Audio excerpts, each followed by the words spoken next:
ખાડી દેશોમાં ચાલી રહેલા યુદ્ધની સ્થિતિ વચ્ચે વડાપ્રધાન નરેન્દ્ર મોદીએ ઈંધણ બચાવવા માટે કરેલા આહવાનને લઈને વીએનએસજી દ્વારા મહત્વનો નિર્ણય કરવામાં આવ્યો છે અને સ્ટાફ કર્મચારીઓને પબ્લિક ટ્રાન્સપોર્ટનો ઉપયોગ કરવા સૂચના પણ આપી હતી। દેશના વડાપ્રધાન નરેન્દ્ર મોદીના આહવાનના પગલે વીએનએસજી દ્વારા મહત્વનો નિર્ણય કરાયો છે।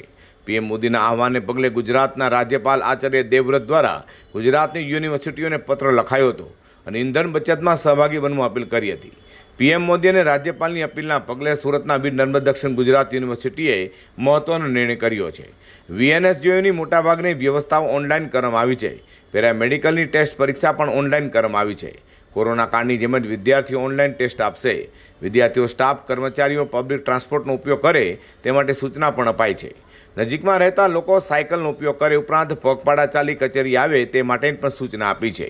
યુનિવર્સિટીના કુલપતિ કિશોરસિંહ ચાવડાએ જાતે નિર્ણય કર્યો હતો અને તેઓએ પોતે પણ યુનિવર્સિટીની ઓફિસે પગપાળા ચાલીને આ નિર્ણય કર્યો છે। આપણા ભારત રાષ્ટ્રના યશસ્વી વડાપ્રધાન માન્ય નરેન્દ્રભાઈ મોદી સાહેબના આહવાનના પગલે આપણી વીર નર્મદ દક્ષિણ ગુજરાત યુનિવર્સિટીમાં પ્રવેશ પરીક્ષા, પરિણામ, અધ્યયન, અધ્યાપન અને સંશોધન જેવા તમામ ક્ષેત્રોએ વાયવા જેવી જ્યાં હોય ત્યાં વિદ્યાર્થી, શિક્ષક અને પ્રશાસન પોતપોતાના સ્થાન પર ઘરે રહીને એ ઓનલાઈન લેવાનો નિર્ણય લીધો છે।